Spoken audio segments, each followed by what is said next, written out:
अरे यार।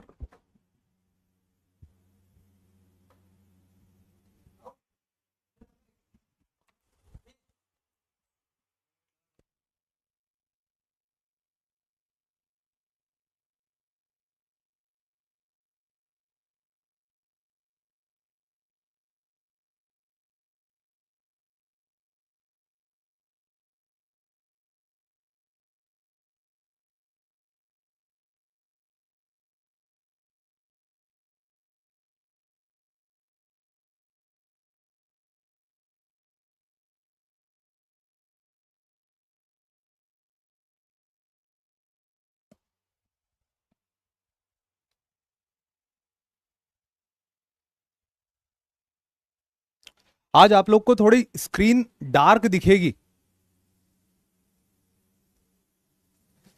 मतलब आज इस रूम के अंदर रिफ्लेक्शन को कम करने के लिए पर्दे ही पर्दे लगा दिए हैं, बहुत ज्यादा।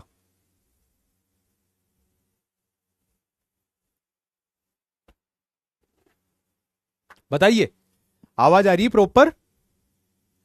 M I audible and visible?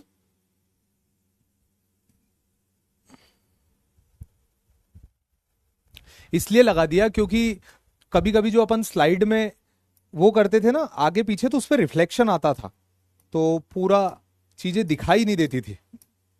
जे तो अब देखो ना, रिफ्लेक्शन काफी हद तक तुमको कम दिख रहा होगा। बहुत बोल, हाँ बोलना है ना, बोले अच्छा है सर।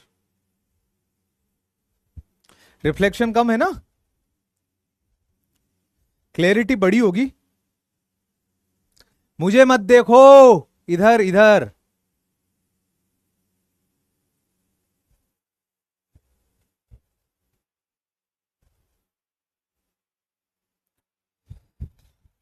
हाँ, वेरी गुड वेरी गुड। गर्मी है, एक बड़ा कूलर। क्या हाइट लिखते हैं आप अपनी? हम्म। हाँ, उस हाइट का कूलर एक यहां ला करके रख दिया इस बार मैंने। आज सब कुछ कर लिया कि क्लास के अंदर एकदम आराम से एसी चलनी चाहिए। क्लास के अलावा इधर उधर ध्यान भी ना जाए, पूरा का पूरा क्लास के ऊपर। और साथ ही साथ no reflection, no audio glitch और नो गर्मी। अच्छी से हवा आनी चाहिए। हाँ, पहले जैसा ही है तुम्हारा तुम बेवकूफ हो भाई। चलो, तो आज बेटा हम एक नए टॉपिक को पढ़ेंगे, and that is a world climatic reason. World climatic reason से पहले आप में से कोई एक खड़ा हो जाओ और मुझे ये बता दो कि आखिरी की क्लास के अंदर हमने क्या पढ़ा है। तो जो लास्ट की क्लास का बताओगे उसके जस्ट मैं आगे पढ़ाना शुरू करूंगा। क्या पढ़ा था हमने?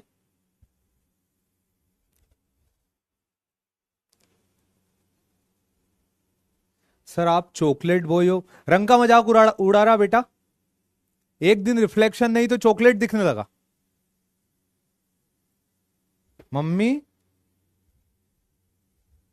वर्ल्ड नहीं, वर्ल्ड साइक्लोन में कहा? फ्रंट्स तक, वेरी गुड। हमने पढ़े थे फ्रंट्स तक। तो फ्रंट्स हमारा चल रहा था, आइए एक एक करके जानते हैं। एक मिनट यार, ये हैंग हो गया। हाँ, पहले topic to be covered today's topic will be world climatic regions. ये आज का टॉपिक है, ठीक है। अब लास्ट क्लास के अंदर हम फ्रंट पढ़ रहे थे। अब फ्रंट से पहले बेटा आप याद कीजिए, मैं आप सभी लोगों को क्लियर कर चुका था कि व्हाट इज एयर मास। मैंने आपको बताया था इस रूम के अंदर गर्मी है, तो इस रूम के अंदर अगर हीटर चल रहा है तो यहां का वार्म एयर मास हो जाएगा। उस रूम के अंदर कूलर चल रहा है तो वहां का कोल्ड एयर मास हो जाएगा। एयर मास क्या होता है? एक पर्टिकुलर बॉडी ऑफ एयर जो किसी भी पर्टिकुलर ज्योग्राफिकल एरिया की फिजिकल प्रॉपर्टी को एक्वायर कर ले, यानी कि वहां का तापमान, यानी वहां की ह्यूमिडिटी जब इनको एक्वायर कर लेगी और जो हवा का डेवलपमेंट होगा उसे हम एयर मास कहेंगे। एयर मास जब when two air mass with contrasting, यानी विभिन्न तापमान के, जब दो एयर मास भांति भांति तापमान के एक दूसरे से टकराते हैं तो उस पर्टिकुलर जगह पर जो बाउंड्री बनती है उस बाउंड्री को हम फ्रंट कहते हैं। क्या कहते हैं? What is front? When two air mass with contrasting temperature collide with each other, the boundary in between the two air mass is considered as a front. And the process of front formation is known as frontogenesis. इसके बाद अलग अलग प्रकार के front बताए थे. Stationary front, when two air mass of contrasting temperature comes close to each other but doesn't start into the penetrating territory of each other. Territory में penetrate नहीं करेंगे, बस एक दूसरे के क्लोज आ गए, उसे हमने बोल दिया स्टेशनरी फ्रंट. जब कोल्ड एयर मास एक्टिव था, उसने वार्म को अपने ऊपर चढ़ा लिया, तो उसे हमने बोल दिया कोल्ड फ्रंट, जिसके अंदर बेड वेदर होता है. जब वार्म एयर मास एक्टिव था, तो वार्म एयर मास कोल्ड के ऊपर चढ़ गया, तो उसे हम बोलते हैं वार्म फ्रंट. ऑक्लूडेड फ्रंट क्या होता है? जब पूरे के पूरे इलाके के अंदर कोल्ड एयर मास का ऑक्यूपेशन हो और सारा वार्म एयर मास इसके ऊपर जा चुका हो. वार्म एयर मास का, this is ground, warm air mass का ग्राउंड से कनेक्शन जब कट जाए, उस कंडीशन को ओक्लूजन ऑफ साइक्लोन बोलते हैं, जब साइक्लोन का एंड होता है. Stationary front, cold front, warm front and occluded front. कि वार्म एयर पूरी की पूरी ऊपर, इधर भी कोल्ड और इधर भी कोल्ड, दोनों तरफ पूरी की पूरी टेरिटरी एक्वायर कर दी गई है कोल्ड विंड के द्वारा. इसे हम साइक्लोन बोलते हैं. साइक्लोन के बनने की एक थ्योरी एक रशियन ज्योग्राफर ने दी थी, ब्री जर्कनेस ने. तो उन्होंने 6 स्टेज थ्योरी दी थी. आइए जानते हैं. पहली स्टेज में कि when two contrasting air mass move parallel to each other, warm cold, दो एयर मास अलग अलग भांति तापमान के जब एक दूसरे के सामने आकर के उसके पैरेलल मूवमेंट करना शुरू करेंगे, that condition is known as first stage of cyclone. Second, the warm and cold air mass penetrate into the territory of each other, they are mixing, amalgamating. Third condition, when cyclone is fully developed, जब वो mix होना शुरू हो चुके, गर्म ठंडे में घुस रहा, ठंडा गर्म में घुस रहा, और कोरियोलिस दोनों को ऐसे हवा तेज हो रही है, तो when cyclone is fully developed. धीरे धीरे as warm front is lighter, हम सब जानते हैं जो गर्म होता है उसके अंदर दम नहीं होता है, तो वार्म फ्रंट लाइटर होता है, लाइटर फ्रंट धीरे धीरे ऊपर उड़ना शुरू करेगा. तो warm front is a lighter one, it moves over the cold front, cold front के ऊपर वार्म फ्रंट चढ़ जाएगा. Third, the start with occlusion of cyclone, ये ऐसी कंडीशन आई है कि अब साइक्लोन खत्म होने वाला है, तो the cyclone when advancing cold front finally overtake the warm front. जो तेज चलने वाला कोल्ड फ्रंट है, वो इतना तेज चला कि उसने पूरे के पूरे वार्म फ्रंट की टेरिटरी को एक्वायर कर लिया. That condition is known as occlusion of cyclone और death of cyclone. The warm front completely disappear, hence the cyclone had died. Cyclone मर जाएगा जब उसको वार्म मॉइस्ट एयर मिलना बंद हो जाएगी और वार्म एयर की ग्राउंड से सप्लाई कट हो जाएगी. इन दोनों ही हालात के अंदर साइक्लोन उस इलाके को त्याग देगा. बात समझ में आई? कोई शक किसी को? कोई शक? आगे बढ़ते. क्वेश्चन है आप लोगों से, ध्यान से सुनिएगा. ये क्वेश्चन तो हो गया क्या? चलिए ध्यान से करते हैं इस क्वेश्चन को. Consider the following statement regarding fronts. पहला, the movement of front cause a slow change in weather area over which it moves. जब फ्रंट का मूवमेंट होता है, एयर मास का मूवमेंट होता है, तो उस इलाके के अंदर वेदर चेंज होना शुरू हो जाता है. Cold front are associated with thunder storm and bad weather. तीसरा, warm front is a boundary between the advancing warm air where it override and rising above the colder air mass. Warm front का मतलब ऐसा होता है कि warm air active होकर के cold के ऊपर चढ़ जाए. 1 2 3 स्टेटमेंट में से कौन सा सही है? सही जवाब दे. आगे बढ़ते. आई थिंक इस क्वेश्चन को हम कर चुके, आई थिंक, बट अगर कर चुके तो भी एक बार देख लेते हैं.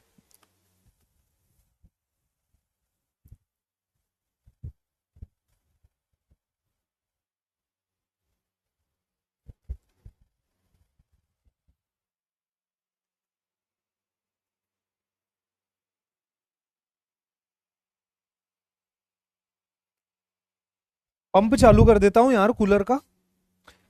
पंप होता है हमारे कूलर में, पंप. जैसे एक मोटर होती है, ऊपर पानी डालती है और फिर उसमें जालियों से पानी आता है. पंप चालू कर दिया अभी बड़े कूलर का.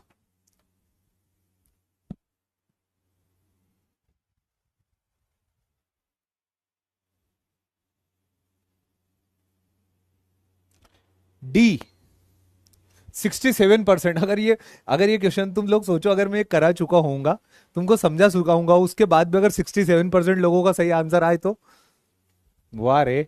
चलो, weather associated with temperate cyclone. Temperate cyclone tropical cyclone के कंपेयर में बड़ा भले ही होता है, बट ताकतवर उतना नहीं होता.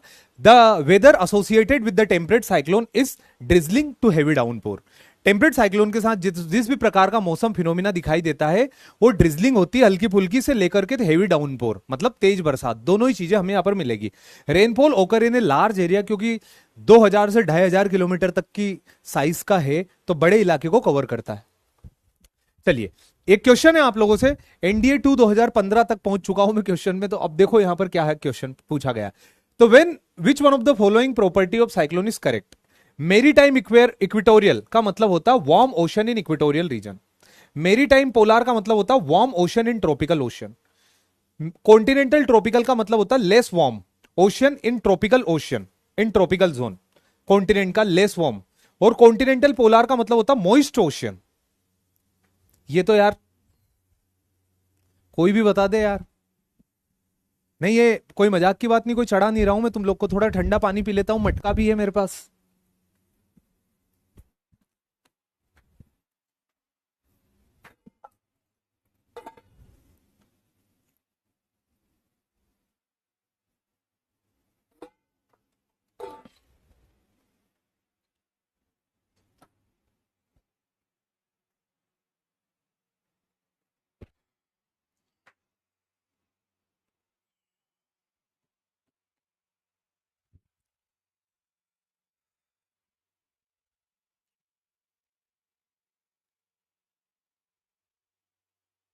चलो stop the poll, a is the answer.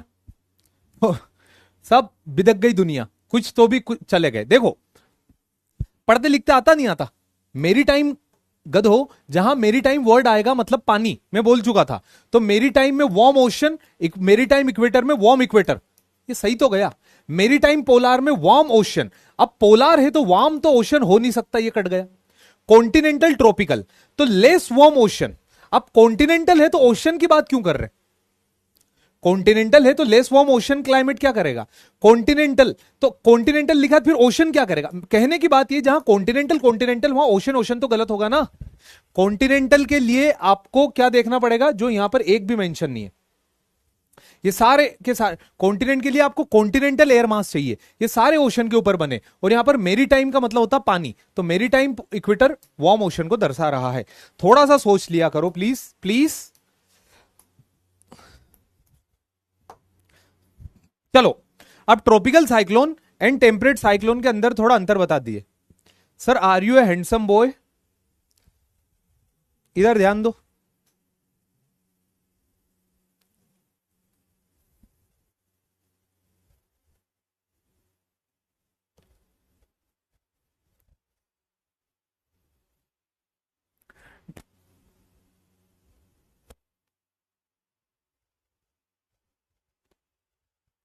ऐसी नहीं है, जो है उसकी बात करो। चलो अब ध्यान से देखना, ट्रॉपिकल और टेम्परेट में जब डिफरेंस समझोगे ना तो दोनों क्लियर हो जाएंगे। जब ट्रॉपिकल और टेम्परेट में डिफरेंस समझोगे। सर इधर बहुत तेज बारिश हो रही है। अरे बारिश से तो मैं भी परेशान हूं। जो जो होता है ना, क्या बोलते हैं उसको, जब शाम का एकदम माहौल होता है तो दिन में गर्मी होती, ह्यूमिडिटी होती है और शाम को बारिश होती। ये जनरल एक पैटर्न होता है रेनफॉल का, कि दिन भर गर्म होगा, लो प्रेशर बनेगा, शाम तक हवाएं आएगी और बारिश कराएगी। तो रोज शाम को 4 साढ़े 4 बजे यहाँ भोपाल में इतना प्यारा वेदर हो जाता है। दोस्त लोग फोटो भेजते हैं, the weather for which we are craving, ऐसा ऐसा लिख करके भेजते हैं। और मैं यहाँ क्लास में बोल रहा, मैं बोल sir please my doubt please. अबे चुप हो जा राजकुमार भाई, थोड़ा तो कभी समझो, ऐसा प्यारा मौसम है उसके अंदर बोल रहे माइट, मतलब अभी मैं वहां गया, फोन के ऊपर दोस्तों के वो मैसेज थे कि अरे क्या प्यारा मौसम हो रहा, भोपाल में घूमने चलना चाहिए लेक व्यू तरफ। और यहां पे सर प्लीज माय डाउट, एक बार में समझ नहीं आता क्या?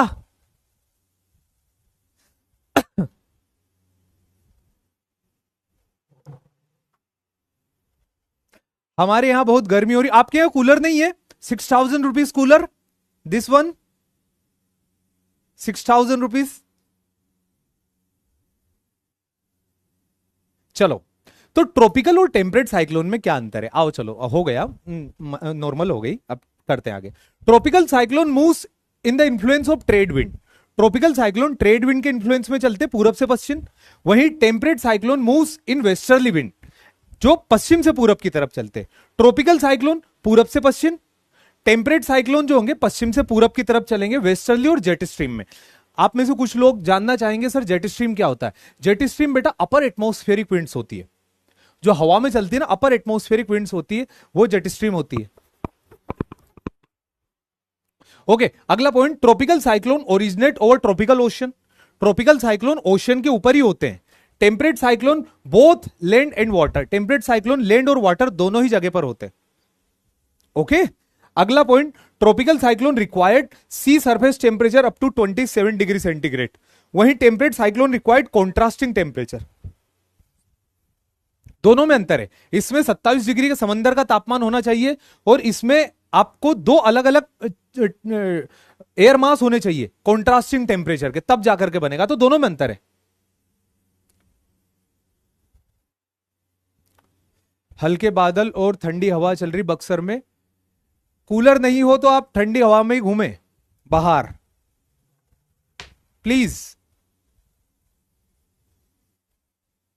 जेट स्ट्रीम नेम क्यों? जेट स्ट्रीम नाम इसलिए दिया था अमन कुशवाहा इसको कि जब सेकेंड वर्ल्ड वॉर था और इस समय में जब अमेरिकन जेट चल रहे थे जापान के ऊपर, जब वो हिरोशिमा नागासाकी की तरफ मूवमेंट ले रहे थे, तो उन्होंने देखा कि यार जब हम मूव कर रहे हैं तो आकाश में एक हवा हिंड्रेंस क्रिएट कर रही है। हिंड्रेंस क्रिएट करने का मतलब जब वो वेस्ट टू ईस्ट जा रहे तो उनको एक एक्स्ट्रा प्रेशर देना पड़ रहा है जो उनकी जेट की रफ्तार को धीमी कर रहा है। तो उन्होंने बोला अपर एटमॉस्फेयर में एक हवा चलती पश्चिम से पूरब की तरफ, उस हवा को जेट स्ट्रीम नाम दिया, जो जेट की रफ्तार से चलती है और आपको अगर उसके सपोर्ट में आओगे तेज चलेगी, वो धीरे अपोजिट में आओगे तो आपकी स्पीड धीमी कर देगी।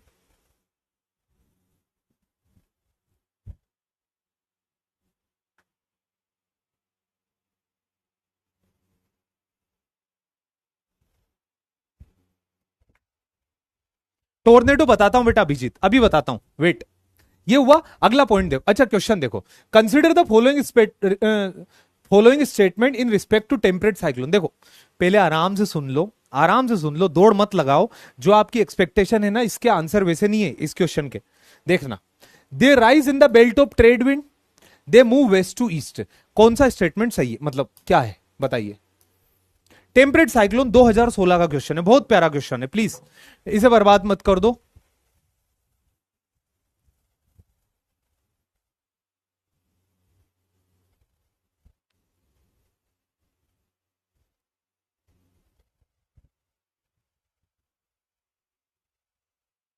बाहर तो ऐसा माहौल है बेटा, तेज तेज गरज रहे बादल, बारिश नहीं हो रही पर वो जो बादल गरजते रहते ना, हवा ठंडी हो गई।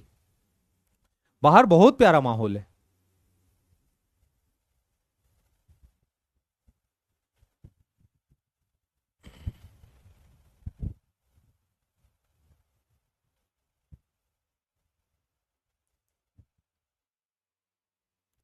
चलो अब देखते हैं।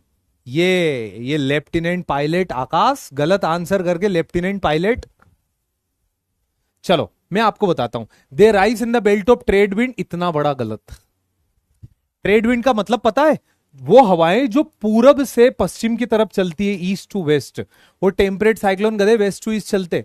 तो सेकंड स्टेटमेंट इसमें सही हुआ। मैंने बोला था कि जैसा तुम सोच रहे हो ना वैसा नहीं है यहां पर। 60% लोगों ने वेरी गुड, अच्छा लगा, अच्छा आंकड़ा है, गुड। अगला पॉइंट आ जाएगा आपका, ट्रॉपिकल साइक्लोन की स्पीड होती 300 किलोमीटर, टेम्परेट साइक्लोन की स्पीड होती बेटा 15 kilometre per hour. Tropical cyclone are comparatively smaller, temperate cyclone are very larger.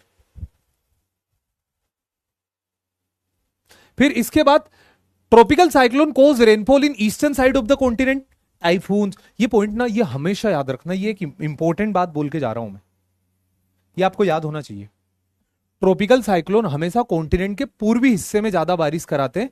Temperate cyclone का डायरेक्शन वेस्ट टू ईस्ट होता है, इसलिए हमेशा कॉन्टिनेंट के वेस्टर्न पार्ट में ज्यादा बारिश कराती है। ये वो स्टेटमेंट में पूछ सकते हैं, ये इसके ऊपर प्लीज ध्यान दीजिएगा।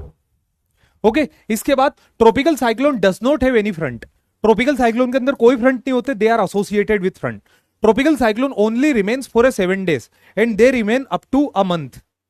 Tropical cyclone are elliptical in shape, ये ट्रॉपिकल साइक्लोन का शेप होता है ये। और टेम्परेट साइक्लोन का इन्वर्टेड वी शेप होता है ये, ऐसे होते हैं ये टेम्परेट साइक्लोन। आप एसी यूज क्यों नहीं करते? Any reason? एसी 6,000 रुपीज में नहीं आती।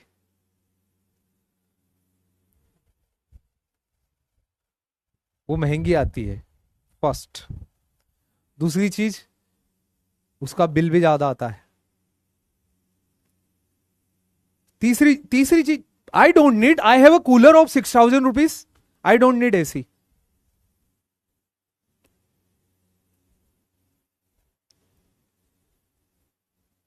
ठीक, चलो आगे बढ़ते हैं। नेक्स्ट पॉइंट जो आप लोग मस्ती कर रहे थे, व्हाट इज टोर्नेडो? टोर्नेडो क्या होता है?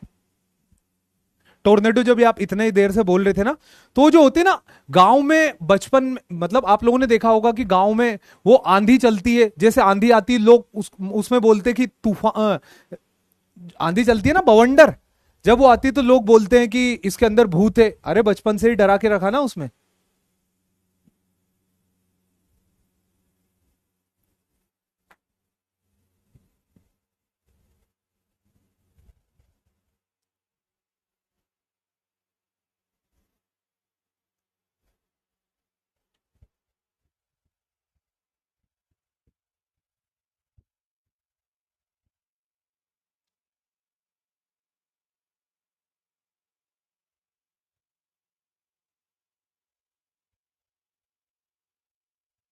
आते हैं ना वो, तो जब वो आते थे तो एकदम से जो बवंडर बनता है ना, उसको टोर्नेडो बोलते हैं। तो they are generated due to local weather condition. आप ऐसे समझ लो जैसे जो मेन हवाएं होती उनकी वजह से साइक्लोन्स बन गए, बट जो लोकल इलाके की कंडीशन की वजह से बन जाए, वो लोकल आंधियां होती है, लोकल क्लाइमेटिक कंडीशन की, जैसे कि लोकल हवाओं से बने, है ना। तो they local storm, tornado are small but devastating. Tornado छोटे होते भाई, और बहुत ज्यादा डिवास्टेटिंग होते, लिटरली।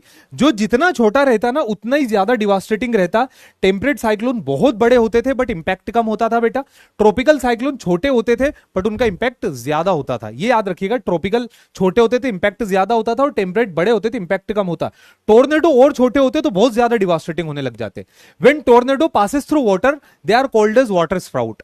जब टोर्नेडो ऐसे घूमता घूमता पानी के ऊपर चल जाता है ना, तो उसको वाटर स्प्राउट बोलने लग जाते हैं। और पता है, जब टोर्नेडो पानी के ऊपर जाता है ना, तो वहां से मछलियों को उठा लेता है, और फिर जब वो जमीन पे रिटर्न होता है तो सारी मछलियों की बारिश करा देता है।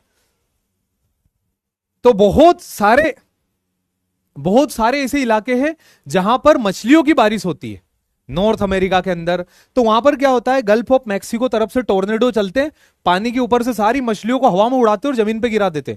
लोगों की कार के ऊपर बाल्टी भर भर के मछली लेकर के जाते। Difference between tornado and cyclone, tornado is a local storm, cyclone is a global storm जो बड़े लेवल पर आता। टोर्नेडो आर फ्यू और बहुत जल्दी खत्म हो जाती, विद इन आवर्स और within a day, but cyclones within a week चल जाते। ऐसा हर चीज में साइक्लोन बड़ा होता है। फिश रेन, ये झूठ बात नहीं है बेटा, इसमें दांत मत निकालो, लिटरली बारिश होती है।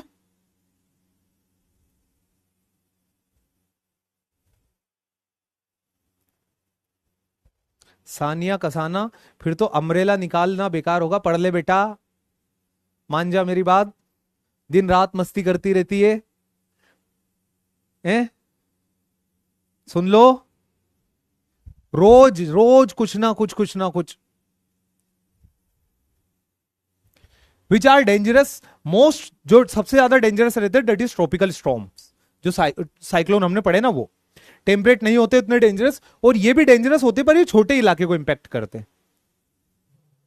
चलो आगे बढ़ते हैं भाई, बिना समझ जाए। The cyclone storms in China are known as, China के अंदर जो साइक्लोन स्टॉर्म आते हैं उन्हें क्या बोलते हैं? Water sprout. ये तो यूपीएससी ने पूछा था बेटा एक बार, कि जब टोर्नेडो पानी के ऊपर से पास होते तब उन्हें क्या बोलते हैं, तो उन्हें वाटर स्प्राउट बोलते हैं।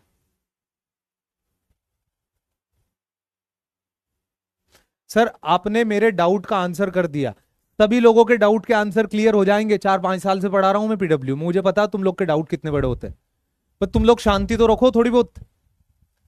आज तो, आज भाई इतना प्यारा टॉपिक है ना, यहां से निकलेंगे ना, इतना प्यारा टॉपिक है अपना। अगला क्या है, जो चाइना में चलते हैं उनको क्या बोलते हैं? अरे भाई, ये क्या बात है, आसमान से गिरा तब भी टांग ऊपर, वेरी गुड।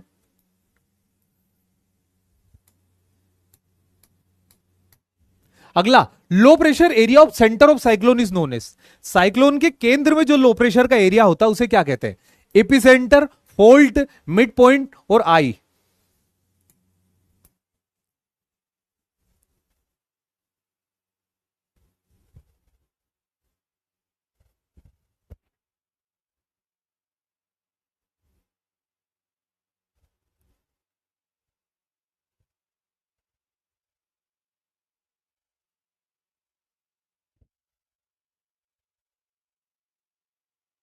सर आपकी तरफ बारिश हो रही है क्या? सॉरी बेटा, मुझे क्लास लेना होता है, इस समय में बाहर नहीं जा सकता, I am sorry.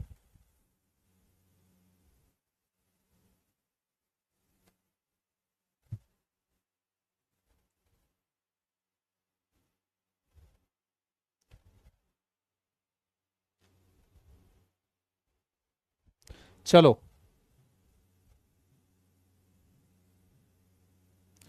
Very good very good, I is the correct answer.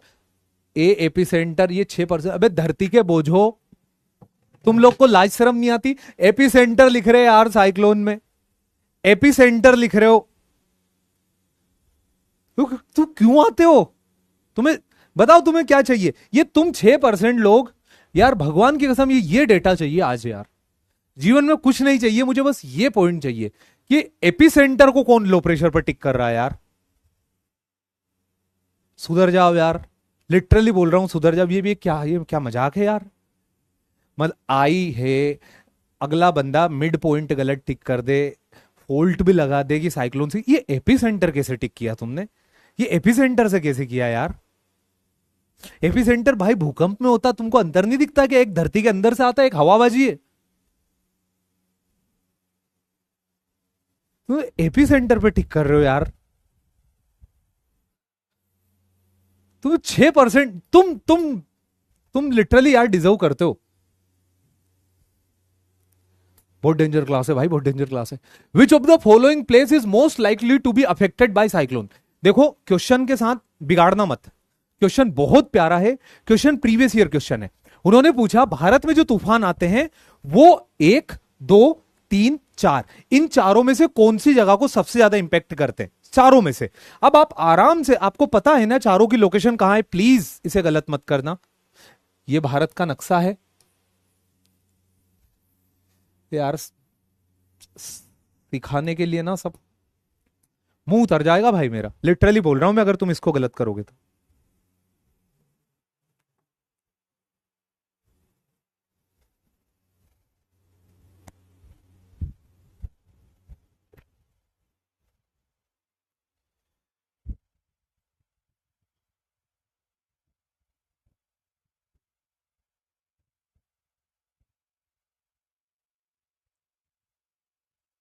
Sir geography में इतना मजा आ रहा ना, literally, thank you. Rishu Sharma, एक चाटा दिया ना बेटा, जिस हाथ से तुमने सल्यूट किया ना उसी में दूंगा घुमा के चाटा। गलत आंसर टिक कर रहे हो और उस पर सल्यूट लगा रहे हो। चलो अब देखो, मैंने क्या बोला था,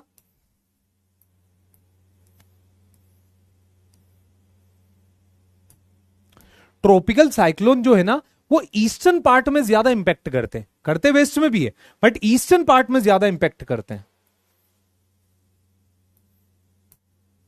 ये भारत का नक्शा, पोरबंदर,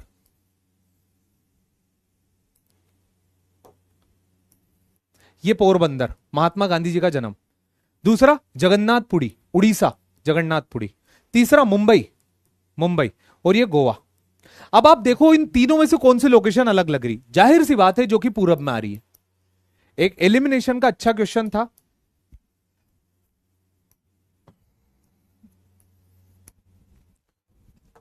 इच्छा ही दुख का कारण है, बुद्धा कह गए, इच्छा ही दुख का कारण है। हमने इच्छा रखी थी, आपने उसके हिसाब से नहीं बने, दुख हुआ।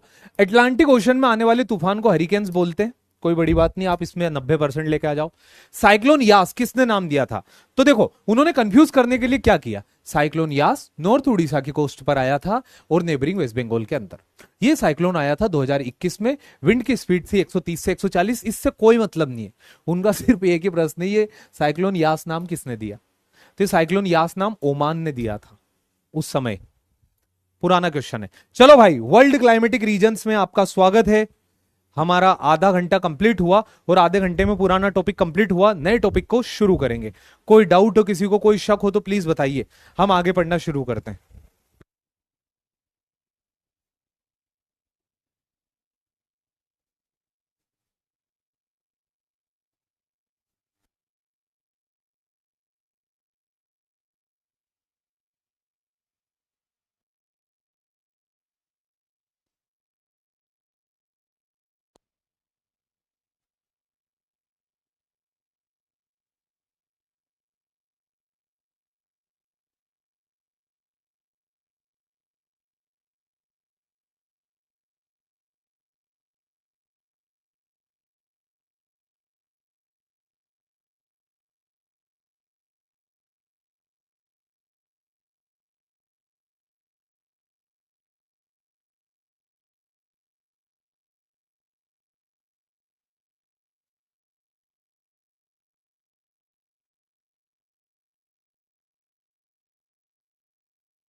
ओके, अभी ठीक है आवाज? करें नया टॉपिक शुरू? सर आप काले लग रहे हो इसलिए कि आज यहां पर ना पूरी लाइट का रिफ्लेक्शन रोक दिया ताकि ये पीपीटी सही दिखे, उस वजह से आपको ऐसा लग रहा होगा। एक मिनट ना,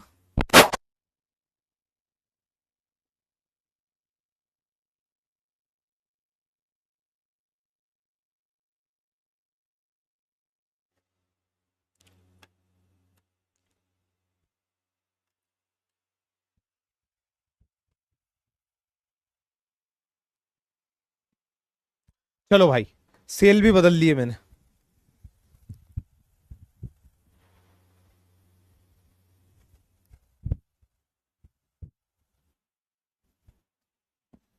हाँ ठीक है, तो देखो भाई, हमने इस पूरी जर्नी के दरमियान हमने पढ़ा एटमॉस्फियर, हमने पढ़ा इंसोलेशन, हमने पढ़ा टेम्परेचर, हमने प्रेशर जाना, विंड्स पढ़ी, ह्यूमिडिटी जानी, कंडेंसेशन जाना, प्रेसिपिटेशन जाना, जिसके अंदर सब कुछ देखा। फोग क्या होती है, ड्यू क्या होती है, उमस क्या होती है, ये सब पढ़ा। अब मेरे भाई, मेरे दोस्त, ये जो सारी चीजें, इन सारी चीजों को जब हम धरती के ऊपर अप्लाई करेंगे, जब इन सारी चीजों को हम अर्थ के ऊपर अप्लाई करेंगे, तो हमें धरती पर ये सब क्या है, क्लाइमेट के एलिमेंट्स है। What are this are the elements of climate, atmosphere, insolation, temperature, pressure, winds, humidity, condensation, precipitation, ये सब, this all are the elements of climate, right. और इन एलिमेंट्स ऑफ क्लाइमेट को जब मैंने अप्लाई किया, इन एलिमेंट्स ऑफ क्लाइमेट को जब मैंने एक जगह धरती पर अप्लाई किया, तो उसके आधार पर जो इलाके बने, उन इलाके को हम बोलते हैं वर्ल्ड क्लाइमेटिक रीजन्स। वर्ल्ड के अलग अलग मौसमी या फिर जलवायु क्षेत्र, वर्ल्ड के अलग अलग मौसमी या फिर जलवायु क्षेत्र। तो हमने किया क्या, हमने, एक मिनट,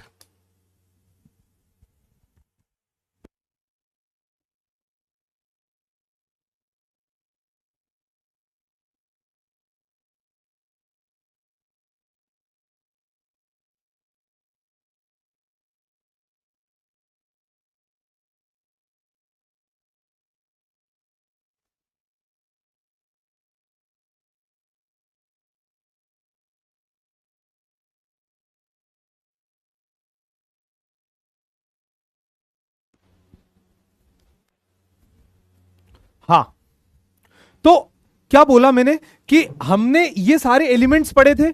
अब जब इन एलिमेंट्स को हम अप्लाई कर देंगे तो अप्लाई करने के हिसाब से कोई क्षेत्र बनेगा, वो जो क्षेत्र है उसे जलवायु क्षेत्र कहा। अब हमारी धरती को हमने इस एक रो डायग्राम में बांट लिया है। प्लीज मत बात करो बेटा, मत बात करो। Shiv, every one of you ध्यान दे दो,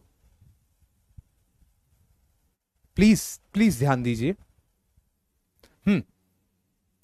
हॉट वेट इक्वेटोरियल क्लाइमेट पहला, जो कि इक्वेटर से 0 से 10 डिग्री नॉर्थ एंड साउथ में पाया जाएगा।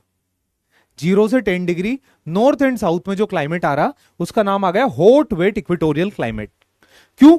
क्योंकि यहां पर गर्मी बहुत ज्यादा होती है।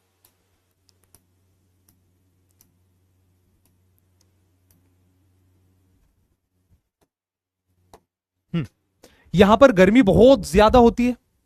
गर्मी के बहुत ज्यादा होने की वजह से, क्योंकि सूरज की रोशनी throughout the year low latitude पर रहती है, तो गर्मी ज्यादा, तापमान ज्यादा, तो हॉट वेट इक्वेटोरियल क्लाइमेट। जब हम 10 डिग्री से 30 डिग्री तक आते हैं धरती के ऊपर, तो हमें मॉनसून टाइप क्लाइमेट इंडिया में मिलेगा, savanna Sudan type climate India के सीध से अफ्रीका में मिलेगा, और hot desert type climate Sahara में मिलेगा। कब? जब 10 से 30 डिग्री पर रहोगे। जब आप 30 डिग्री से 45 डिग्री तक रहोगे तो आपको पश्चिम में भूमध्य सागर क्लाइमेट जो कि मेडिटेरेनियन सी के अराउंड मिलेगा, बीच में स्टेपिस टाइप क्लाइमेट जो कि आपको स्पेन तरफ इधर मिलेगा, है ना, पोलैंड, और उसके बाद चेकोस्लोवाकिया, कोर्सिका, इस तरफ स्टेपिस क्लाइमेट। फिर आ जाएगा China type climate. China type climate जो कि एकदम पूरब में पाया जाता है। ठीक, जब हम 45 से 65 डिग्री पर गए तो हमें ब्रिटिश टाइप क्लाइमेट मिलेगा, हमें सेंट्रल कॉन्टिनेंटल टाइप क्लाइमेट मिलेगा जो साइबेरिया का क्लाइमेट है, और हमें कैनेडियन टाइप क्लाइमेट मिलेगा। और जब हम और ऊपर जाएंगे 65 से 90 डिग्री तक, तो हमें टुंड्रा पोलर क्लाइमेट मिलेगा। अब एक एक करके मैं सभी को एक्सप्लेन करूंगा, आपको पढ़ने में बहुत मजा आएगा। Literally you will enjoy this lecture. आप सभी लोगों ने मेरे साथ बहुत मेहनत की है इतनी बड़ी क्लाइमेटोलॉजी को पढ़ने के लिए।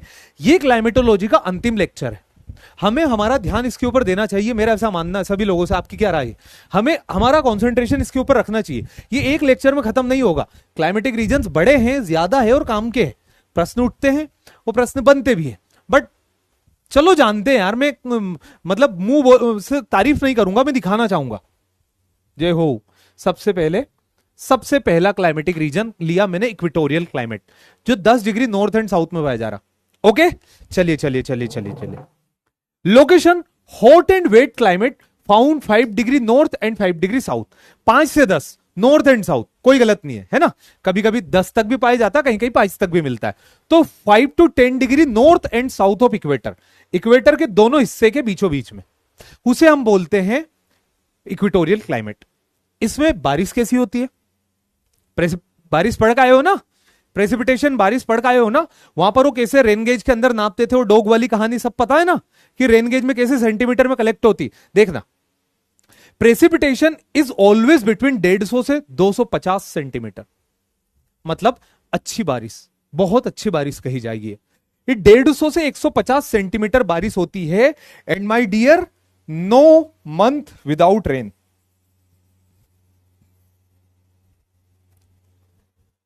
इस पॉइंट के ऊपर ध्यान देना, आपको बहुत बड़ी बात बोली मैंने। आप इमेजिन करो अब यहां पर रहने वाले लोगों को, आप जो बोलते हो ना, जैसे जनरल क्वेश्चन में आपको बताता हूं कि कभी कभी क्वेश्चन ऐसा उठता है कि सर अफ्रीका के अंदर जो लोग रहते हैं, ट्राइब्स रहती है, वो काले क्यों होते? एक क्वेश्चन जब आप पूछो तो आप देखो, वो जिस इलाके के अंदर रहते हैं वहां पर 12 घंटे डे लाइट होती, प्रॉपर 12 घंटे, मतलब इससे कम वो रहेगा ही नहीं। हमेशा ह्यूमिडिटी रहती है। अब इस क्लाइमेट में उनको पूरी जिंदगी काटनी है, तो उनकी बॉडी उसके सेल के हिसाब से अडाप्ट हो चुकी है। समझ में आया? वही जब आप यूरोपियन कंट्री में देखेंगे, जहां पर डे का ड्यूरेशन कम होता है, जहां पर क्लाइमेट ठंडा होता है, तो वहां पर उनका स्किन अलग होगा। बस ये एक अंतर होता है कि ज्योग्राफी आपका रंग, आपकी आवाज, आपका भोजन मेरी जान, आपका रहन सहन, सब कुछ डिसाइड करता है ये भूगोल। क्या आप क्या कर रहे हो, आप क्या बोल रहे हो, वाह बोल रहे हो, बा बोल रहे हो, मतलब जो शब्द सब कुछ हमारा ये डिसाइड करता है। जिसमें और भी यूनिट्स आती ज्योग्राफी के अंदर, जनरली वो पढ़ाई नहीं जाती, उनको ह्यूमन ज्योग्राफी के अंदर सेटलमेंट्स पार्ट बोलते हैं। तो सेटलमेंट के अंदर बताया जाता है कि कैसे गठन होता है। जैसे शहर बनते हैं ना, तो मेन रोड, फिर लिंक रोड, फिर उससे जोड़ा गया रिंग रोड, जो रिंग शेप में रहेगा, वो मेन रोड को रिंग रोड से लिंक रोड कनेक्ट करेंगे, हाट बाजार किधर लगेगा, ये सारा सेटलमेंट ज्योग्राफी के अंदर आता है, जो अपने आप में भी एक बड़ी वो है यूनिट, बट हमारे उसमें नहीं आता, इसलिए हम नहीं पढ़ते। Convectional rainfall receive in this climate, अगर किसी भी जो पढ़े हैं हम क्लास के अंदर एक को भी याद हो, तो मैंने आपको कन्वेक्शनल रेनफॉल पढ़ाई थी। Convectional rainfall, orographic rainfall, frontal rainfall, artificial rainfall. तो कन्वेक्शनल रेनफॉल जब पानी गर्म हो, भाप बने, बादल बने, बारिश हो। तो एक आम तरह की बारिश इक्वेटर पर होती है, गर्मी की वजह से धूप गिरी, बादल बने, बारिश हुई। तो कन्वेक्शनल रेनफॉल ओकर हियर।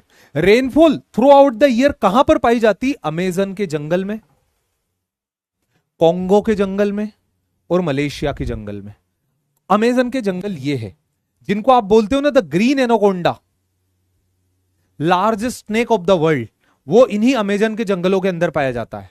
कोंगो, जहां पर आपको बड़े बड़े मगरमच्छ मिलते हैं, वो कोंगो ये आ गया। ये मलेशिया, मलेशियन टाइप क्लाइमेट। तो 3 जगह पाया जाता है, Amazon in the Brazil, Congo in DRC democratic Republic of Congo and Republic of Congo, and अगला मलेशिया जो कि अपने आप में देश है। तो इतने इलाके के अंदर पाया जाता है। ओके। हेवी रेनफॉल ओकर 1 मंथ आफ्टर इक्विनॉक्स। आपको सभी को पता है इक्विनॉक्स की कहानी। इक्विनॉक्स क्या होता है? इक्विनॉक्स मतलब इक्वल डे एंड नाइट, सोलिस्टाइस मतलब extreme condition of north and south. बताऊं, थोड़ा सा बता देता हूं, 5 मिनट लगेंगे बस। देखो, जब धरती सूरज का चक्कर लगाती है ना, तो उसके हिसाब से अलग अलग इलाके पर अलग अलग लाइट गिरती है। जब इक्वेटर पर लाइट गिरती है तो उसे इक्विनॉक्स बोलते, क्योंकि दोनों हेमिस्फीयर में बराबर डे और नाइट होते हैं। जब पोल इधर ट्रॉपिक ऑफ कैंसर तरफ गिरती है तो उसे समर सोलिस्टाइस बोलते, क्योंकि majority of world northern hemisphere में रहता है। जब उनके यहां समर रहा तो उन्होंने उसको ओवरऑल द ग्लोब जियोग्राफी में समर सोलिस्टाइस नाम दे दिया। जब ऑस्ट्रेलिया यानी ट्रॉपिक ऑफ कैप्रिकॉर्न तरफ लाइट गिरती है उसे विंटर सोलिस्टाइस बोलते, जो नॉर्दर्न हेमिस्फीयर के लिए विंटर था। तो आइए मैं बताता हूं इसका क्या रोल रहता है। आप तो इसको ऐसे समझ लो, सबसे बढ़िया तरीका यह है धरती। ठीक, धरती के ऊपर 23.5 डिग्री नॉर्थ, जिसपे इंडिया बना हुआ है, 23.5 डिग्री साउथ, जिसपे ऑस्ट्रेलिया बना हुआ है, और ये इक्वेटर जिसकी हम बात कर रहे हैं। ठीक, तो सूरज जो होता है मार्च के महीने में इक्वेटर पर लंबवत होता है, परपेंडिकुलर। मार्च, अप्रैल, मई और जून में इंडिया आ जाता है। ठीक, फिर चलना शुरू करता, जून के बाद जुलाई, अगस्त, सितंबर में फिर इक्वेटर पर आ जाता है। फिर अक्टूबर, नवंबर और दिसंबर में फिर ट्रॉपिक ऑफ कैप्रिकॉर्न पर चल जाएगा। मतलब June tropic of cancer, December tropic of Capricorn, March and September at equator. दिसंबर के बाद फिर आगे बढ़ा,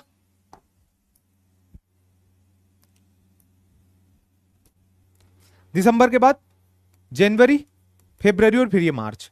ये साइकिल देख लो आप तो, मार्च, अप्रैल, मई, जून, जुलाई, अगस्त, सितंबर, अक्टूबर, नवंबर, दिसंबर, जनवरी, फरवरी, फिर मार्च। मतलब इक्वेटर पर होता मार्च पर। जब इक्वेटर पर होता है सन, तो उस कंडीशन को हम बोलते इक्विनॉक्स। और जब सन जून में इंडिया पर होता, उसे हम बोलते समर सोलिस्टाइस।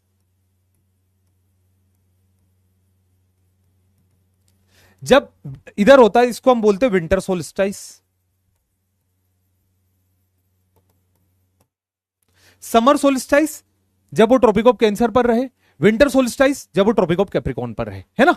और ये महीने के हिसाब से चलता, कोई इसमें खेल नहीं बिगड़ता। आप तो ऐसे समझ लो, हर महीने सूरज मोटा मोटा, सुनना मेरी बात, हर महीने सूरज मोटा मोटा 8 डिग्री का मूवमेंट करता है। ये 0 डिग्री दोनों इक्वेटर है, तो 0 से मार्च के बाद अगस्त 8 डिग्री, मार्च के बाद क्या था, अप्रैल 8 डिग्री, अप्रैल के बाद मई 16 डिग्री, और मई के बाद जून 24 डिग्री, मतलब जो 23.5 के अप्रोक्स है। फिर 8 का मूवमेंट अगला, जून के बाद जुलाई 8 डिग्री, है ना, घटाया, मतलब 24 डिग्री था ना, तो 24 में से 8 घटाया 16 डिग्री, अप्रैल में 16 में से 8 घटाया 8 डिग्री, और फिर इक्वेटर पर 0 डिग्री। फिर अक्टूबर 8 डिग्री, नवंबर 16 डिग्री, और December tropic of Capricorn 24 degree, 23.5 degree. फिर घटता हुआ है, हर महीने 8 डिग्री का मूवमेंट करता है। ओके, तो जब इक्वेटर पर होता उसे इक्विनॉक्स बोलते हैं। तो इन्होंने ऐसा बोला, जैसे हमारे भारत में आपको बताऊं, समर सोलिस्टाइस कब होता है? समर सोलिस्टाइस गुरुजी जून में होता है, और भारत में सबसे ज्यादा बारिश कब होती है सर? जुलाई में। यही होता ना, जुलाई में होती है ना सबसे ज्यादा बारिश। एग्जैक्टली सेम, विंटर सोलिस्टाइस दिसंबर में होता है, बट ऑस्ट्रेलिया में सबसे ज्यादा बारिश होती है जनवरी में, सोलिस्टाइस के जस्ट 1 महीने बाद। मतलब धरती को जून में गर्म होगी, गर्म होकर के लो प्रेशर क्रिएट करने में और हवाओं को आके भरने में थोड़ा समय लगता है, और वो 1 महीने का समय होता है। तो हमेशा जो इक्वेटर होगा उसके ऊपर इक्विनॉक्स के 1 महीने बाद ज्यादा बारिश होगी, और जो पोल ट्रॉपिक ऑफ कैंसर होंगे वहां पर सोलिस्टाइस के 1 महीने बाद ज्यादा बारिश होती है। तो जैसे यहां पर क्या लिखा, हेवी रेनफॉल ओकर 1 मंथ आफ्टर इक्विनॉक्स। अब इक्विनॉक्स के महीने कौन से जो इक्वेटर पर रहते हैं? मार्च और सितंबर। तो मार्च का अगला क्या होता है? अप्रैल, और सितंबर का अगला अक्टूबर। अगर आपसे पूछ ले कोई कि इक्वेटर क्लाइमेट के peak rain month April and October, 1 month after equinox. कोई डाउट किसी को?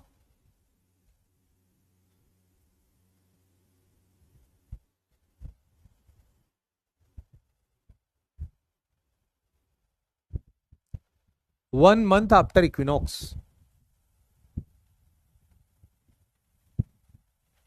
ठीक है, चलो आगे बढ़ते हैं। तो मैंने क्या बताया, 250 सेंटीमीटर तक बारिश होती है, कन्वेक्शनल रेनफॉल होती है। कन्वेक्शनल रेनफॉल का मतलब क्या होता है? गर्मी हुई, बादल बने, बारिश हुई। रेनफॉल अमेजन, कोंगो, मलेशिया में ज्यादा होती है। इक्विनॉक्स मतलब इक्विनॉक्स मतलब मार्च और सितंबर के जस्ट 1 महीने बाद ज्यादा बारिश होती है, इक्वल डे और नाइट की कंडीशन के अगले महीने में। आगे बढ़े, ये क्लाइमेट आपको कहां मिलता है? तो ये क्लाइमेट आपको यहां मिलता है बेटा, अमेजन के जंगल, कोंगो के जंगल, मलेशिया कोलालंपुर के जंगल। ये तीनों जगह दुनिया के सबसे घने जंगल है। क्यों क्यों क्यों है? इसलिए है क्योंकि जंगल को क्या चाहिए? ये दिल मांगे 2 चीज। क्या? एक तो अच्छी गर्मी, जो कि इक्वेटर पर है तो मिल ही रही, और दूसरा अच्छी बारिश। तो आपने लिख ही दिया, कोई ऐसा महीना नहीं जब बारिश नहीं होती। तो अच्छी बारिश और अच्छी गर्मी जब दोनों ही मिलेगी, तो झाड़ ऊंचे और नीचे चुप खड़े हैं आंख मीचे। मतलब ऊंचे ऊंचे झाड़ आपको मिलेंगे इस जंगलों के अंदर। ये तो मैंने सतपुड़ा की लाइन बोल दी।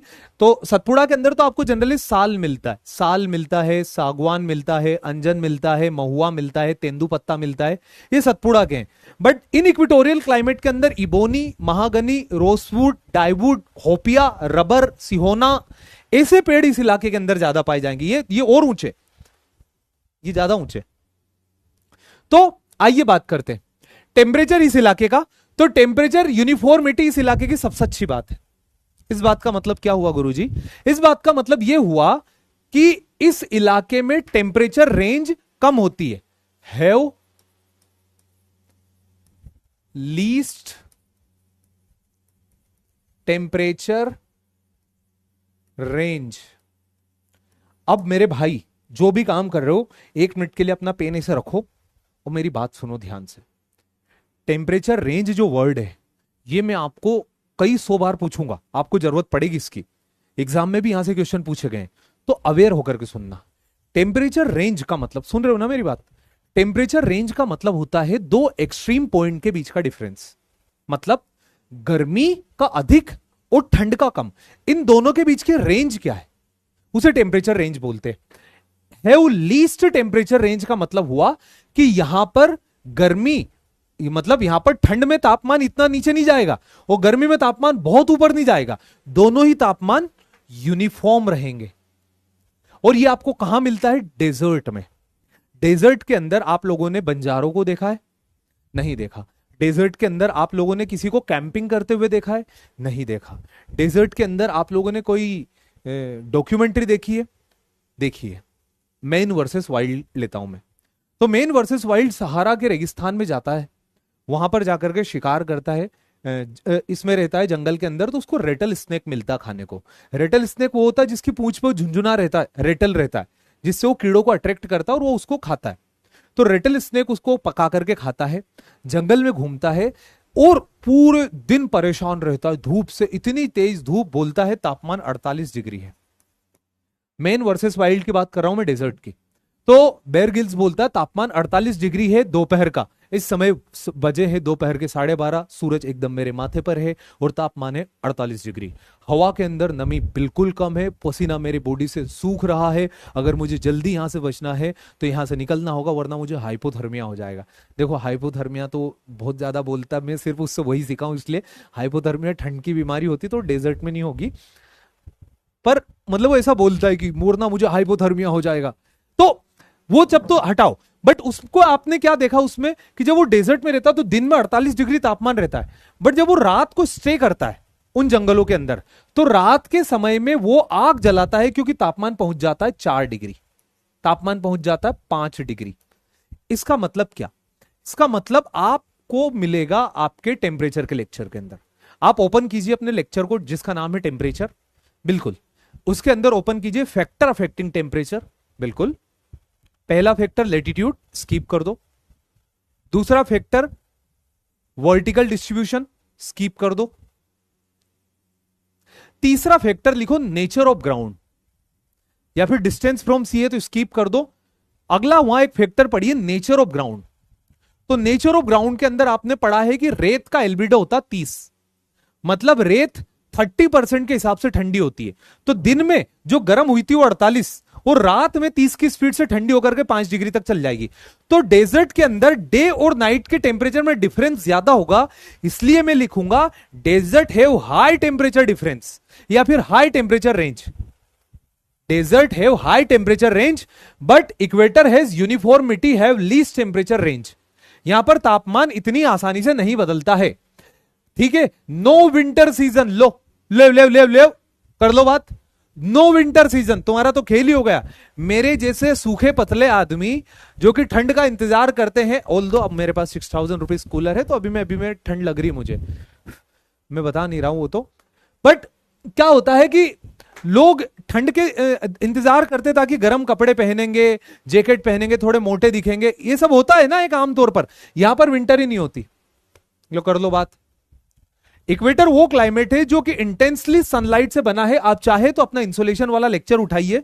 इंसोलेशन वाले लेक्चर के अंदर आप पहला पॉइंट तो आपका इंसोलेशन हो गया, स्पेक्ट्रम हो गया, उसमें जाइए एक पॉइंट लिखा फैक्टर अफेक्टिंग इंसोलेशन, उसमें आपको मिलेगा duration of day and night. तो इक्वेटर पर आपको आपके गुरुजी ने 320 वॉट पर मीटर स्क्वायर लिखवाया था, वहीं पोल पर 70 वॉट लिखवाया था। तो इक्वेटर पर गर्मी ज्यादा होने की वजह से यहां पर विंटर नो। ओके, तो ये उसके तापमान की क्वालिटी हुई। Vegetation, distinct layer of arrangement. यहां के जंगल आपको अलग अलग लेयर्स में मिलेंगे। एक इमर्जेंट लेयर, जो पेड़ पौधे कुछ ऊपर निकले होंगे उनका नाम बोलते हैं इमर्जेंट लेयर। दूसरा कैनोपी लेयर, वो लेयर जो कि छाया बनाती है जंगलों में। तीसरा अंडर स्टोर, मतलब छोटे पेड़। फिर इसके बाद आ जाएगा श्रब्स लेयर, श्रब्स लेयर मतलब जंगलों की झाड़ियां। और फिर आ जाएगा फॉरेस्ट फ्लोर।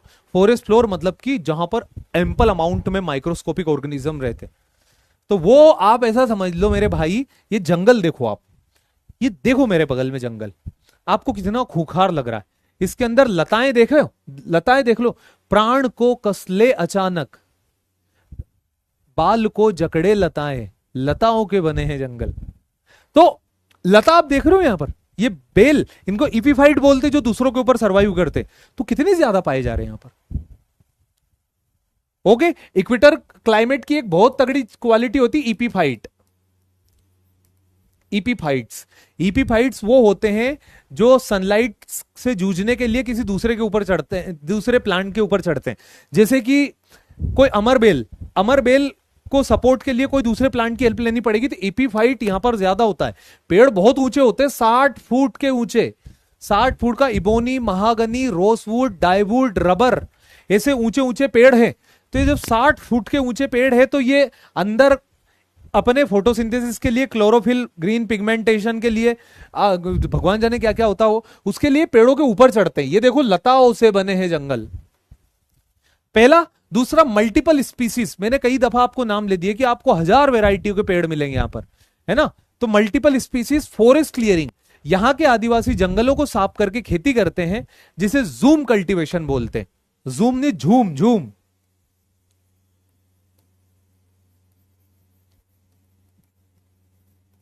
ये एक प्रैक्टिस होती, झूम कल्टीवेशन।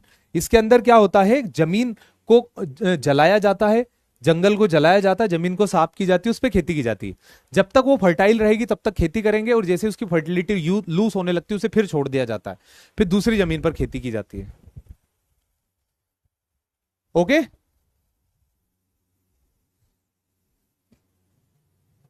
अगला point, great variety of vegetation. ये तो मैंने आपको बोल दिया, वो जानवर हो या फिर वो पेड़ पौधे हो, हर एक के अंदर वैरायटी बहुत ज्यादा होगी यहां पर। बताइए, इक्वेटर समझ में आ रहा? विष्णु उपाध्याय, शुक्रिया बेटा। आई होप सो आपको कुछ सीखने को मिलेगा। You are considering me as an ideal.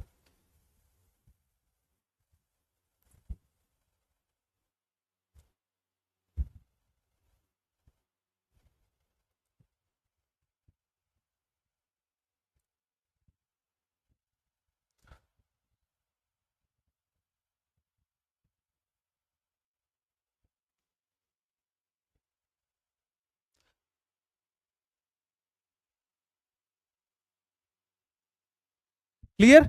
Difference between parasite और इपीफाइट में अंतर होता है। पैरासाइट ऐसा होता है कि कहां वो एक ही होता है जो दूसरे के ऊपर सर्वाइव करे, वही पैरासाइट होता है। कुछ डिफरेंस होता होगा तो आपको फिर सौम्या मैम बताएंगे। ठीक, आगे बढ़े, चलिए। अगले पॉइंट, यहां पर पाए जाने वाले जानवरों की बात कर ली जाए। आपने सुना होगा पानी में रहकर मगरमच्छ से बेर। वो चीजें यहां पर एकदम झूठी हो जाती है जब बात आती है जेगुआर की। जेगुआर एक ऐसा जानवर है, इक्वेटोरियल रीजन में पाया जाने वाला एक ऐसा जानवर है जेगुआर, जो कि आपको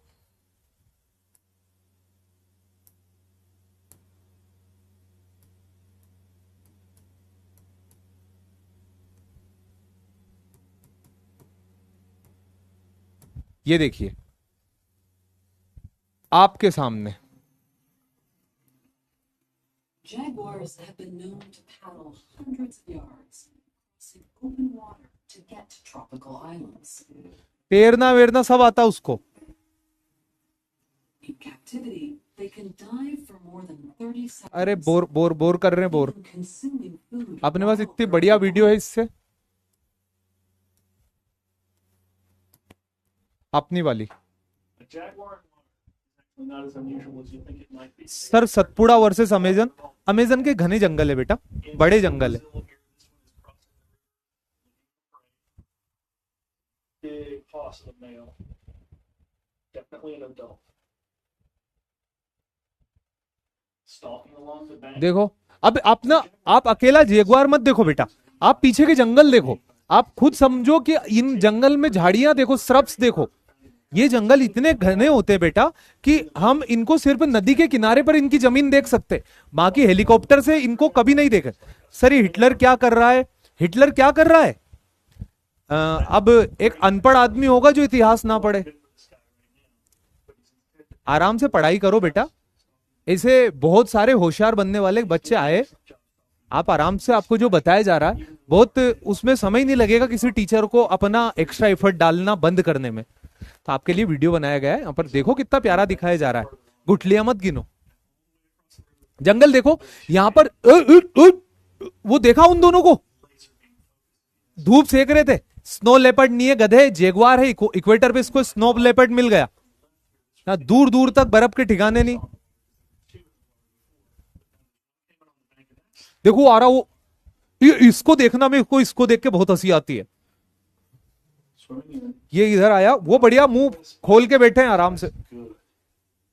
ये तो गया, उसको देखना। 1, 2, boom. भाओ भाओ। वो गया वहां से उधर, इधर देखो। Least disconnecting the central nervous system because that cannon is no longer it's no longer fighting. बहुत मेटर हो गए। तो ये देखो, पानी में रह करके मगरमच्छ को लेकर के जाने वाला जानवर जेगुआर इस इलाके के अंदर पाया जाता है। दूसरा, largest snake of the world anaconda, वो भी इस इलाके के अंदर पाया जाता है। कैमरामैन कैसे बच गया? अबे भाई, अपने ना जो आप उम्र के दोस्त हैं ना, उनके साथ ये घटिया मस्ती किया करो। Cameraman never die. तुम लोग को नेट जियो वालों ने इतनी प्यारी डॉक्यूमेंट्री शूट करके दी। ये तो वही बात हो गई कि मैंने आज तक कुत्ते बिल्ली के अलावा जानवर देखे नहीं, तो कुछ भी देख लेता हूं तो डर जाता हूं। एनिमल स्टडी नाम की चीज होती है। जब उनकी स्टडी करते हैं तो उनको बिहेवियर पता होता है कि कब अटैक करेगा, कब डिस्ट्रेस कॉल होगी और कब काउंटर रिएक्ट होगा। इनके पढ़ने के बाद ये जो रहता ना, कैमरामैन नेवर डाई, अबे भाई जस्ट थोड़ा सा अपने आप को कोशिश करो पढ़ा लिखा बनाने की। मतलब आप आंख से मत पढ़ो, आप दिमाग से पढ़ो। You literally need cameraman never died. वो कैसे हो सकता है यार? देखो ना, मतलब कि कोई आदमी अपनी सोच को कितना निहायती ले जाकर के सोच सकता है। यहां पर हम डिस्कशन कर रहे हैं अमेजन के जंगल के बारे में, उसको ऐसा लगा वो सरकाजम जनरेट करेगा कैमरामैन नेवर डाई। वो नेट जियो है, हमारा MP3 मेगापिक्सल कैमरा नहीं है जो आता है ना 3 मेगापिक्सल 0.3, वो नहीं है। ये जेन का मोटरोला का मोबाइल। हमें हर चीज खुद से कंपेयर कर लेते हो।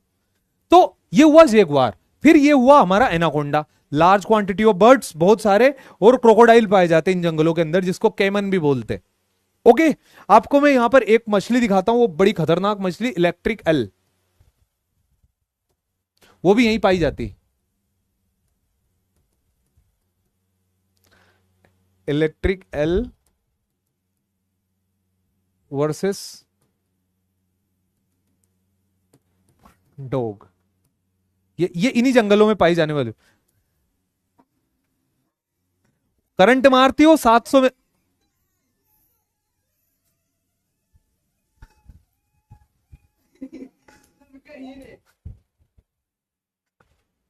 इसको करंट लग गया, देखा? वो करंट मारती भाई, तुम पता कि नहीं पता? इलेक्ट्रिक इल। अरे बेटा, ओ कैमरामैन नेवर डाई, तुम तो अभी वहां जेगुआर तक ही सीमित थे, ऐसे ऐसे भी जानवर है। अरे यार, तुमको मजाक लग रहा ना? इसको मैं दिखाता हूं, क्रोकोडाइल।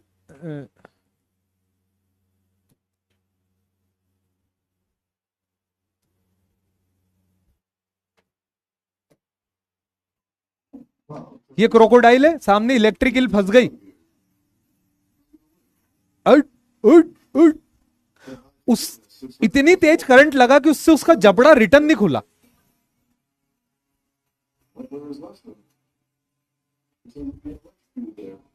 देख रहे हो?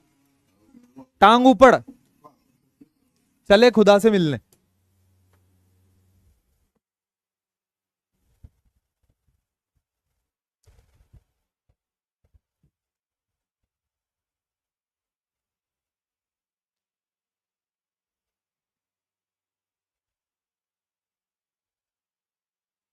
ठीक, तो ये जंगल यहां पर पाया जाता है। अब जनरली लोग कंफ्यूज हो जाते हैं कि what is the difference between Jaguar, tiger, तेंदुआ और दूसरा चीता। ये तीनों लगभग सेम प्रजाति के जानवर एक जैसे दिखाई देते हैं, तो इन तीनों में क्या अंतर है?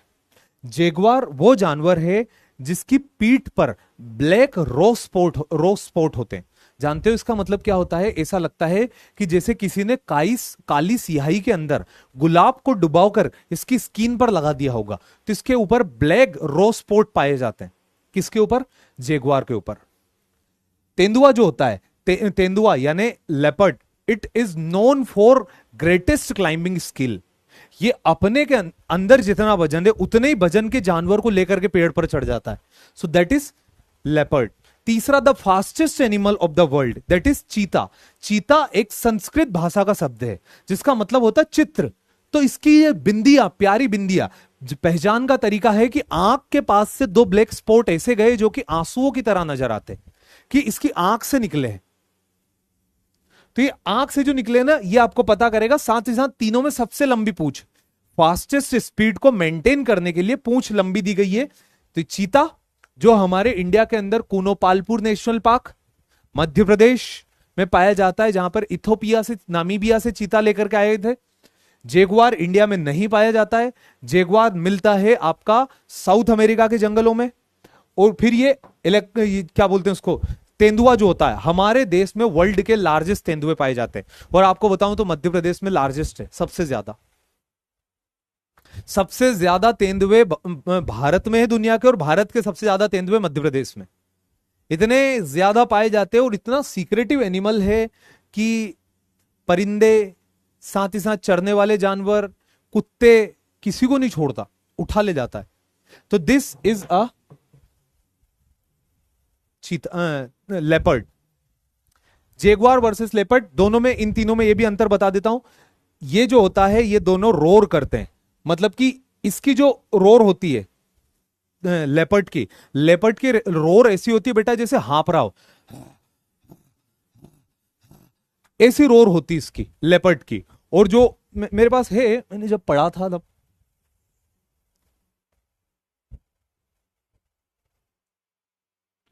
मेरे फोन में आवाज आएगी नहीं शायद पर इतनी।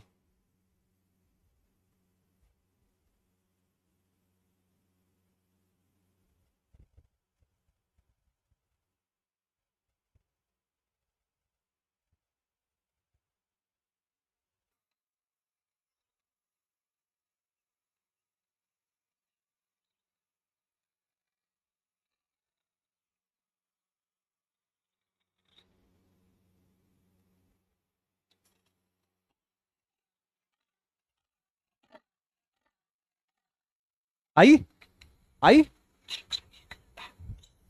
मतलब ये जब भी रोर करता है ना, तो ये एक साथ नहीं ले पाता। अगर सुन रहे हो तो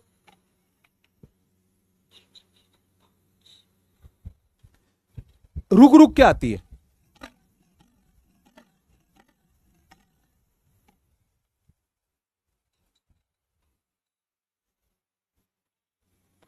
नहीं आई? अरे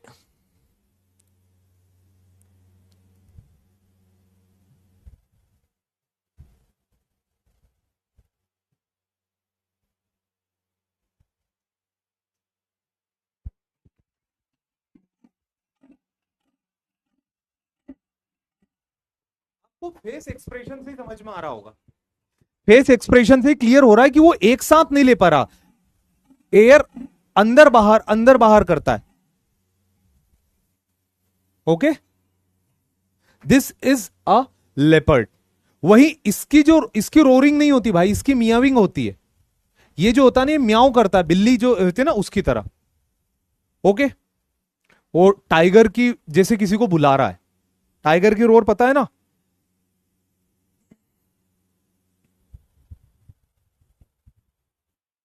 टाइगर की रोर बहुत सिंपल सी ऐसी होती है कि किसी को बुला रहा है। सुनना ध्यान से।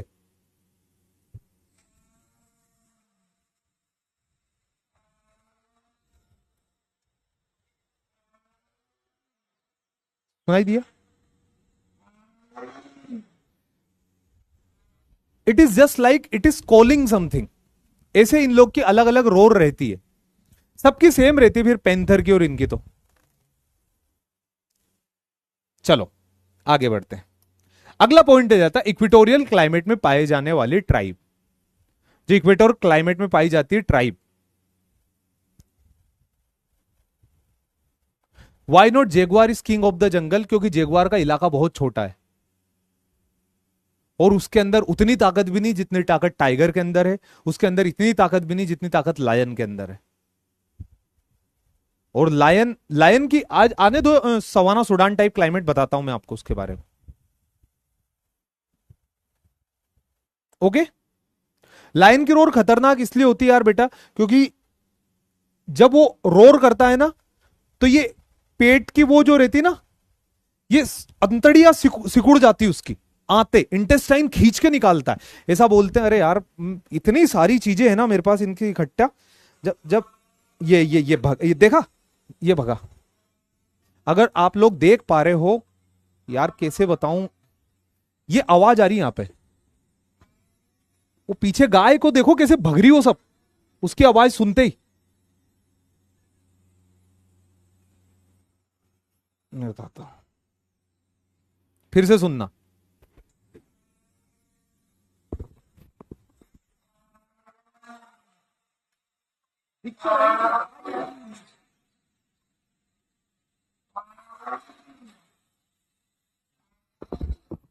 एक्चुअल में पास हो रहा था सड़क के किनारे, वहां पर की आवाज है कि वो सिर्फ जरा सी रोर कर रहा।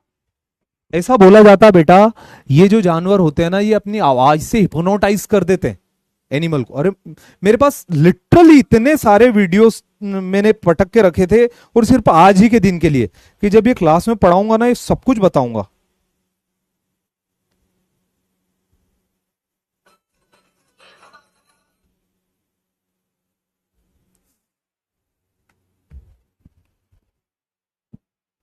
चलो भाई आगे बढ़ते हैं। हाँ हाँ, लेट इट बी। अगला, इक्वेटोरियल क्लाइमेट में पाए जाने वाले ट्राइब्स। तो यहां पर आता है इंडियन ट्राइब। अमेजन के जंगलों में जो ट्राइब पाई जाती है उनको इंडियन ट्राइब बोलते हैं एंथ्रोपोलॉजिकली। अगला आ जाएगा पिग्मीज ट्राइब। वो ट्राइब जो कि कॉन्गो के जंगलों में पाई जाती है उनको पिग्मीज बोलते हैं।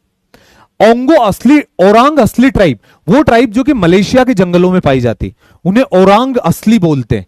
These are the primitive hunter and food gatherer. ये हंटर होते हैं, भोजन को इकट्ठा करते हैं और अगले दिन के लिए जीते हैं। ठीक है। दे परफॉर्म झूम कल्टीवेशन, जिसके बारे में आपको बता चुका था। झूम कल्टीवेशन का मतलब होता है, देख भाई सुनना मेरी बात, लेफ्टिनेंट पायलट आलोक, या तो चुप हो जाओ, आराम से निकल जाओ, एंड द क्लास, मत चिल्ला चोट करो।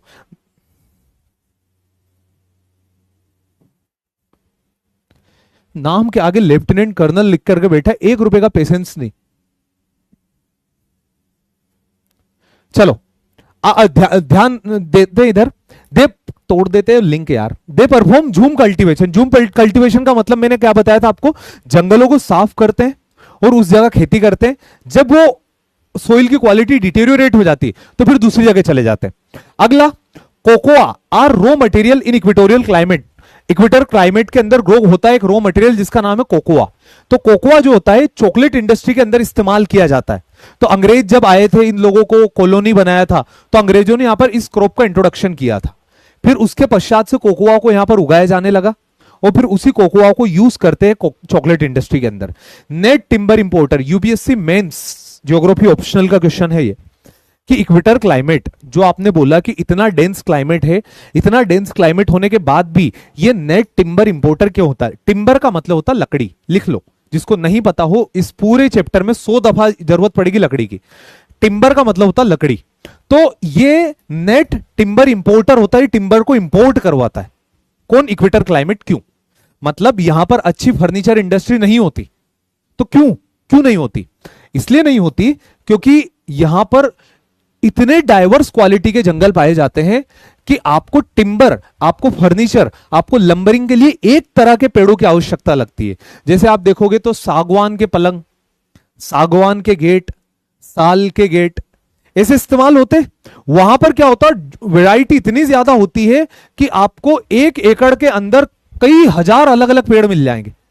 तो और जब भी आप किसी पर्टिकुलर इंडस्ट्री को डेवलपमेंट करो तो आपको सिमिलर टाइप ऑफ फॉरेस्ट की आवश्यकता लगती है, और सिमिलर टाइप के जंगलों के लिए जाना जाता भारत।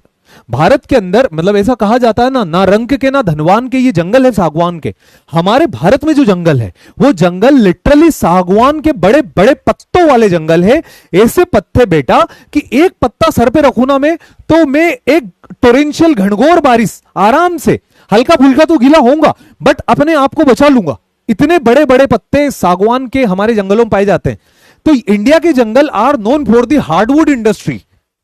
तो इंडिया जो है, जिसमें मध्य प्रदेश, जहां पर सबसे ज्यादा सागवान पाए जाते हैं, इतने सागवान पाए जाते हैं, सागवान is known as gold of the forest. इतना कड़वा होता है कि उसको कोई कीड़ा नहीं खा सकता, आपका पेड़ की कोई उम्र ही नहीं रहेगी। आज आप देखिएगा छत्रपति शिवाजी महाराज के जो किले हैं, जो महाराष्ट्र के अंदर है, उन किलों के जो दरवाजे सागवान के बने थे, महाराष्ट्र सरकार ने, भारत सरकार ने कई दफा उन लकड़ी के गेट के सामने के रोड बनवा दी और रोड फूट गई, बट वो लकड़ी के किले, उस डामर की रोड के कंपेयर में कई ज्यादा मजबूत आज भी दिखाई दे रहे। ऐसा लग रहा है जैसे कोई उम्र नहीं है। इतनी कड़वाहट, इतनी स्ट्रॉन्गनेस, इतना रिजिलियंस, वो सब कुछ था उन लकड़ियों के अंदर, और वो यहां पर नहीं पाया जाता। पेड़ ऊंचे होते, बट उन जंगलों के अंदर से उस लकड़ी को काट के निकालना उस लकड़ी की कीमत से ज्यादा महंगा पड़ जाता है कि इतने डेंस फॉरेस्ट होते। Therefore these are the net timber importer. Okay, done. Next one आएगा सवाना टाइप क्लाइमेट, बड़ा है, मैं उसको सेपरेटली ही पढ़ाऊंगा। बहुत शुक्रिया आप लोगों का।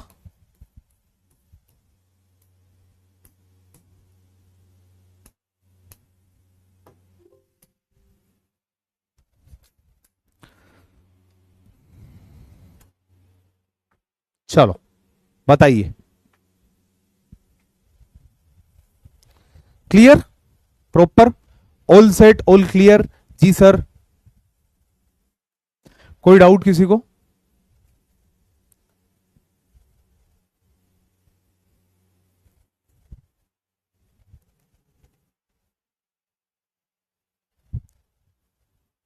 यहां से चैट चालू नहीं होगी।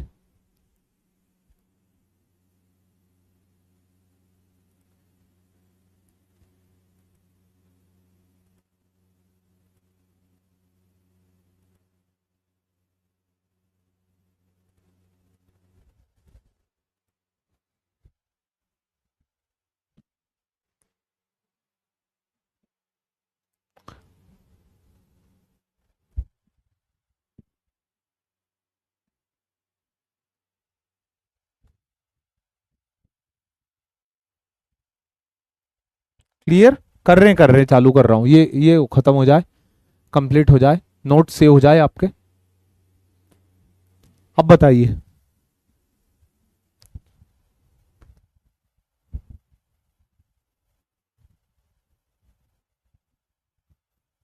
ठीक है? Thank you so much, thank you. अब आप मिलेंगे अगले वीक, शुरुआत मंडे ट्यूसडे वेंसडे आप लोगों के लिए, फिर अब आगे अगले वीक में। जैसे ही वर्ल्ड क्लाइमेटिक रीजन कंप्लीट हो जाएगा, आपकी ज्योग्राफी का सिलेबस 50% कंप्लीट हो जाएगा as world climatic region complete.